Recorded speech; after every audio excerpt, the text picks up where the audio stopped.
Et après l'annonce par le gouvernement de la République le vendredi 18 février dernier de la suppression de la ponction directe des unités auprès des abonnés des entreprises de télécommunications pour le compte de la redevance registre des appels mobiles entendus par la RAM, à partir du 1er mars prochain, les réactions ne cessent de tomber. La dernière en date est celle du directeur des cabinets du ministre des Postes, Télécommunications, Nouvelles Technologies de l'information et de la communication PTNTIC, Séraphin Oumba, qui est revenu ici sur les différentes préoccupations de la population face à cette question. Il est au micro de Sandrine Fundi et de Guindombele. Le gouvernement congolais a, à travers le ministre de PTNTIC, Augustin Kibasa, annoncé le vendredi 18 février dernier avoir pris des dispositions pour qu'à partir du 1er mars prochain, l'arrêt de toute ponction directe sur les unités auprès des abonnés des entreprises de télécoms soit effective. Cette décision tombe à point nommé après que le gouvernement ait entendu le cri de la population face à cette redevance. Les frais que nous, les abonnés, les consommateurs de téléphone, les propriétaires de téléphones, étions en train de payer pour soutenir les registres RAM, et seront perçus sur nous, les consommateurs.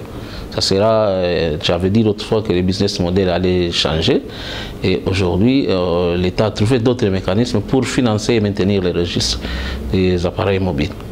Décision saluée par la classe sociale congolaise, lésée par les prélèvements de cette taxe et qu'une injure sur les remboursements de leurs unités. Séraphin Oumba, directeur du cabinet du ministre de PTNTIC, a éclairé la lanterne quant à ces les services que les registres devaient rendre à la population est supprimé. Non, les services qui n'est pas supprimé.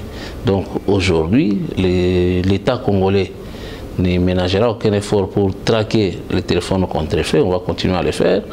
L'État va également continuer à traquer les voleurs de téléphones. On va le faire. Et l'État va donner certains services comme on l'a donné avec le Wi-Fi gratuit. Il va continuer à le faire. Donc, penser au remboursement, c'est même illusoire. Mais moi, par contre, je dirais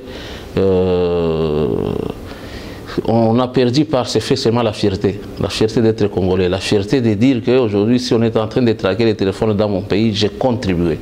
Donc cette fierté, il faut regretter qu'on a perdu la fierté. Donc. Sur la question de savoir quel mécanisme est mis en place par les gouvernements pour éviter que les entreprises de téléphonie mobile cessent de soutirer les unités auprès de la population, Séraphin Oumba s'est exprimé en ces termes. Soutirer les unités, d'abord, on ne peut pas nous dire que c'est une nouveauté avec les registres des appareils mobiles. Nous avons vécu ici, on se réveille toujours le matin, celui-ci a perdu une unité, l'autre a perdu 3, et vous perdez, les gens perdent des unités avec d'autres services. Nous n'allons pas interdire aux télécoms de faire leur business, c'est leur business, de prendre des unités, mais il n'y aura plus des unités à prélever pour soutenir le registre des appareils mobiles.